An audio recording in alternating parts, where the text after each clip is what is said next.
not a first-class golf place. It's going to have no driving range. Without a first-class club, my property value will go down.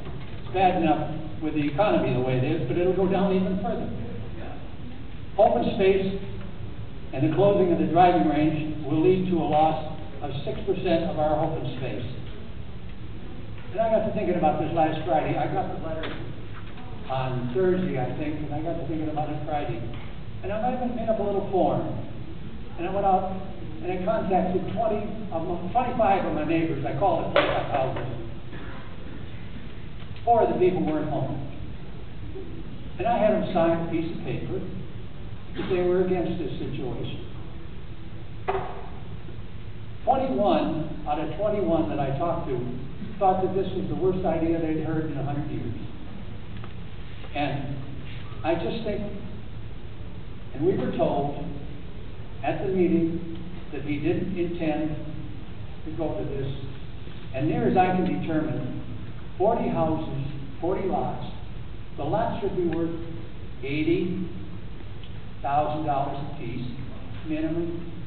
And that totals up, he's going to garner $3 million out of this. This ought to help a lot. And I just can't understand why we're getting into this situation at this time. It's hard enough to sell club memberships now. I dropped mine in January, and I just don't understand why you try to drive people out of this club. And that's what that'll do.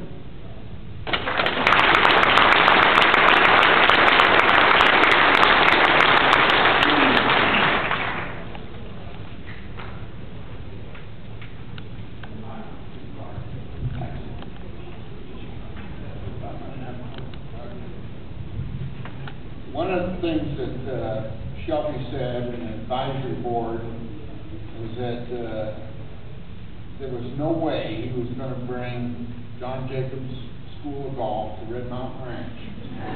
He wouldn't do that because why in the world, in trying to train people, would he bring them onto a golf course that was going to humble them? Less than a year later, John Jacobs Golf School was at Red Mountain Ranch. So I kind of doubt that when the statement is made that I really don't have an intent to build houses there, has much truth in it.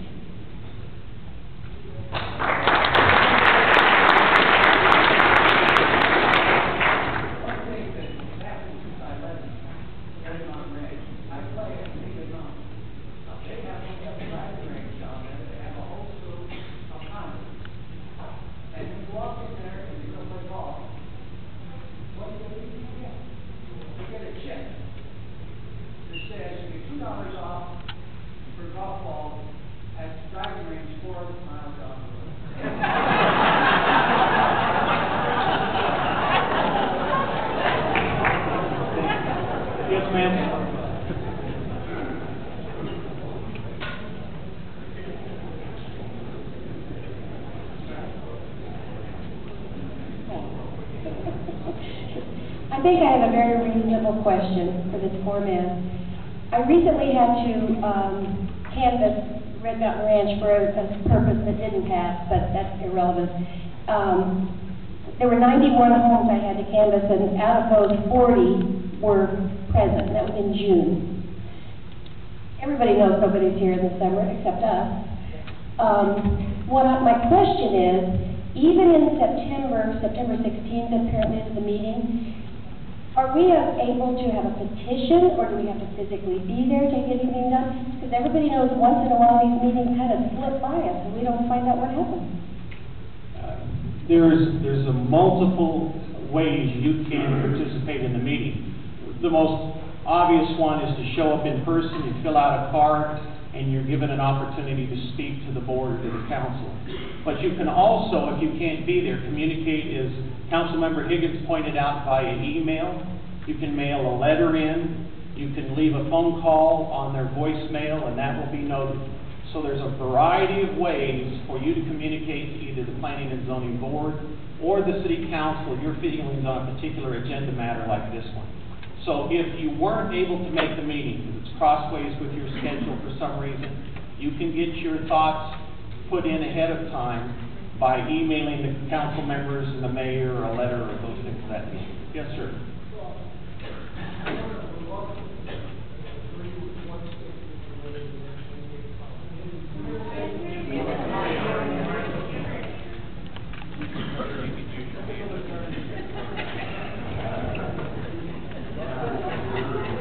What I said was that I can agree, although reluctantly, with the statement you made before that seemed to intimate that 240 families out of 1,600 families should not be the controlling factor in a developmental decision like this. And I assume that statement was made as much for Councilwoman Higgins as for anyone else.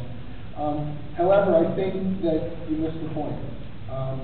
It's inconceivable to me that anyone looking at a property in Red Mountain Ranch, whether it was this year or 20 years ago, would not be looking at it and evaluating whether they wanted to live here, whether the price that was being asked was reasonable under the circumstances, without taking full regard for the presence of a top-notch resort quality golf facility sitting in the midst of the development and everything that that entity represented to the community. Because it doesn't represent just views. It doesn't represent just pounding golf balls, although there's a lot of members who just stand out there and do it for hour after hour. It represents really, it's the logo, it's the brand of this community. And if that course changes, if it changes from private to public, if it changes from first class to semi-first class, as it would without practice facilities, if any of those changes occur, it affects the lives of every single person who lives here. And it affects their financial well-being if they decide to move from here. And quite frankly, you know, in my opinion, whether it's Shelby's representation that it's just to get a better deal with the bank, or it's Shelby's representation he's going to eventually decide whether to sell it to a developer. You know, he's been involved with